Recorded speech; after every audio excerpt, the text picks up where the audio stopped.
Yo, what's up mga kaibigan? Nali na tayo magkwentuhan. Kanina nga ay nagpahinga sa Lebron sa kanyang ika-6 na sunod na laro. Ganun pa man, hindi nga minamadali na Lebron ang kanyang pagbabalik ngayon dahil andyan na nga si Luka Doncic na sa last 4 games niya ay nagtatala ng 32.5 points, 10 rebounds and 8 assists per game.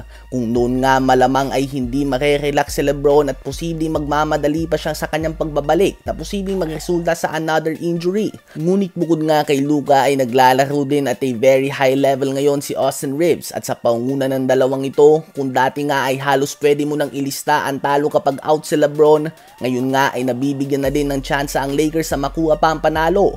Ang Lakers ay may 3 sunod na panalo ngayon at umakyat na ulit sila sa 3rd seed ng West behind Houston Rockets na may 8 straight wins na. At less than 24 hours from now ay makakaharap naman nila ang Milwaukee Bucks na tinalo pa lamang sila ilang araw na nakakalipas. Sa ngayon ay hindi pa tiyak kung maglalaro ba si Luka Doncic sa kanyang 4th game in the last 5 days. Sa palagay nyo ba ay dapat na maglaro dito si Luka o ipagpahinga na lamang niya ang game na ito?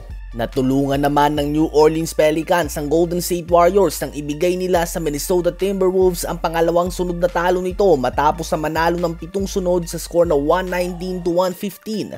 Dominant performance mula kay Zion Williamson. Gumawa ito ng 29 points, 5 rebounds and 8 assists on 12 of 16 shooting sa field.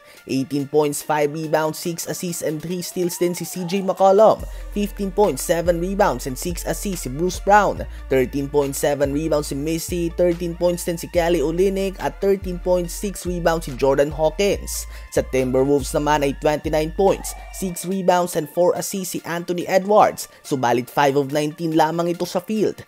Kung ikaw nga ang Timberwolves ay frustrating ang talo na ito dahil natalo ka nga sa team na nasa dulo ng standings at dahil dito ay dalawa na nga ang game na pagitan sa inyo ng 6 seed Golden State Warriors. Nagtala naman ng 34 points, 9 rebounds on 13 of 14 shooting sa field and perfect 7 of 7 shooting sa 3-point line in 19 minutes si Mamu para sa San Antonio Spurs na tinalo ang New York Knicks kahit na wala si Wemby at De'Aaron Fox sa score na 120-105. Ang 34 points si Mamu in 19 minutes ay ang pinakamadaming nagawang punto sa NBA history ng isang player sa less than 20 minutes of playing time.